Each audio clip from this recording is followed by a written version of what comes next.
ठीक है। अच्छी चीज़ें सुनोगे नहीं, अच्छी चीज़ें देखोगे नहीं, अच्छी चीज़ों के बारे में आप विचार नहीं करोगे, तो तब तक आप बदलने वाले नहीं हो। संगति का यही प्रभाव पड़ता है कि चरित्र को देख करके ही व्यक्ति प्रभावित होता है।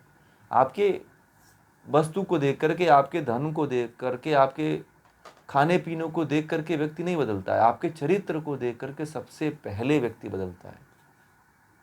इसलिए कोई भी चीज आचरण में लाना चाहिए। आचार्य उसी को कहते हैं जो अपने आचरण में किसी चीज को लाता है। ठीक है। और आप जितना किसी व्यक्ति को आचरण से नहीं समझा सकते हो, आप किसी को डंडे से मार के नहीं। आचरण एक ऐसा प्रभाव होता है कि किसी व्यक्ति को सुधारने से पहले खुद सुधर जाओ। किसी को उपदेश देने से पहले उस उपदेश का सबसे पहले अपने ऊपर पालन कर लो। ठीक है। यही क्या है? यही सत्संग है। और यही जो है मन को एकाग्र करने का सबसे बड़ा साधन है। मन तभी एकाग्र होता है।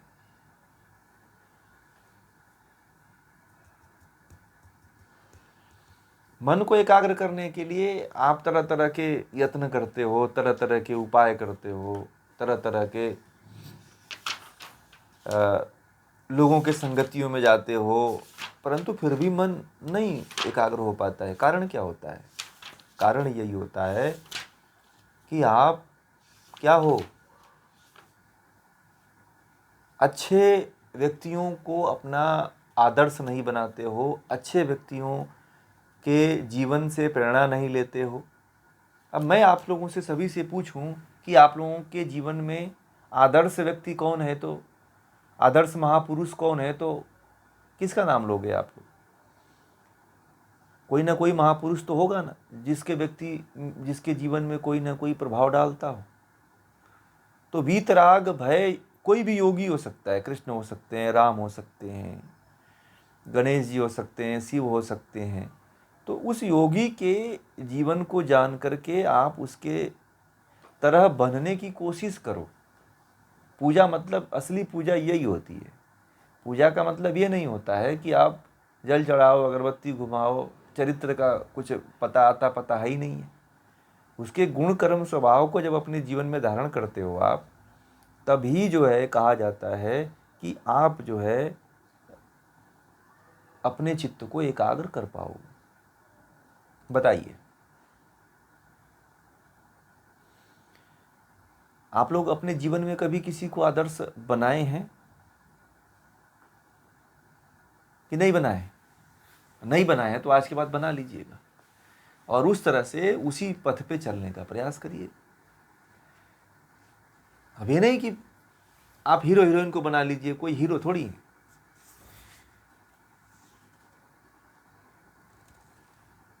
जो व्यक्ति बनना चाहता है उसी तरह के व्यक्ति के सानिध्य में वह व्यक्ति रहता है।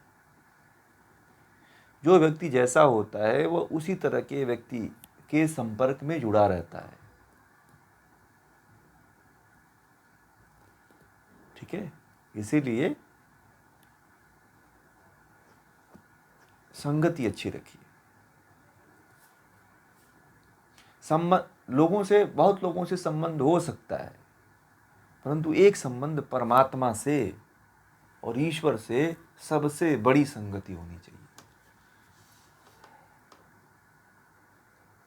हर क्षण परमात्मा की अनुभूति होनी चाहिए, जैसे कुछ छूट रहा है। ठीक है। परमात्मा की संगति ऐसी संगति है कि लगता है कि जैसे कुछ छूट जाएगा या कुछ छूट रहा है। ऐसा होता है आप लोगों को?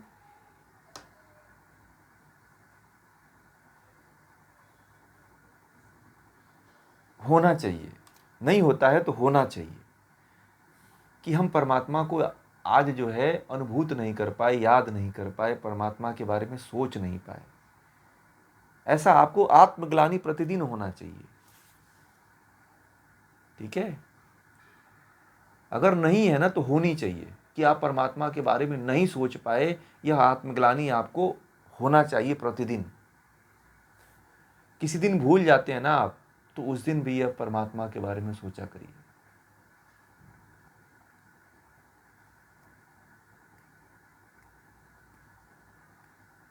समझ रहे हैं आप लोग? किसी दिन भूल हो जाती है तो उस दिन भी सोच लिया करिए क्या, कि हे परमात्मा मुझसे ये भूल हो गई, ठीक है। और हमें क्षमा करना कि आज मैंने आपको याद नहीं कर पाया। सबसे बड़ी सत्संगति तो ईश्वर की है ना। मैंने कहा ना कि केंद्र में ब्रह्म को रखो, आप दुनिया में कभी विफल नहीं होगे आप लोग। सेंटर में आपके ब्रह्म होना चाहिए, केंद्र में ब्रह्म होना चाहिए। यदि केंद्र में ब्रह्म है तो फिर आपको कोई समस्या नहीं होने वाली, कोई भी दुख नहीं होना है, किसी भी तरह की का कष्ट नहीं होने वाला है, किसी तरह का पीड़ा नहीं होने वाला है।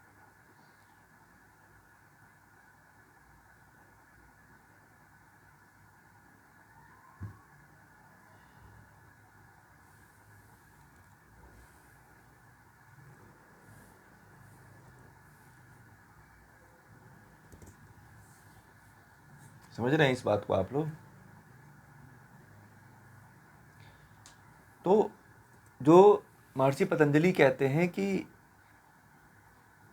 अगर कोई वीतराग योगी है तो उसका करो, नहीं तो सबसे अच्छा है कि ब्रह्म का कर लो। ईश्वर के अंदर तो कोई दोष नहीं है। किसी योगी के अंदर, किसी व्यक्ति के अंदर दोष हो सकते हैं, निश्चित है कि हो सकते हैं, परंतु ईश्वर के अंदर कोई दोष नहीं होता है। ईश्वर को ही सर्व सब कुछ मान लो, ईश्वर से ही सब कुछ स्वीकार कर लो, उसके ही चरित्र पे चलने का प्रयास करो, उसके ही जीवन का आप ध्यान करो, तो मुझे नहीं लगता है कि कभी आपको दुख होगा और मन एकाग्र हो जाएगा। मैं तो कहता हूं कि कोई विकल्प ही नहीं होना चाहिए दूसरे व्यक्ति का ईश्वर के अलावा, ईश्वर का ही करो। फिर देखो मजा ही मजा, आनंद ही आनंद मिलेगा आपको।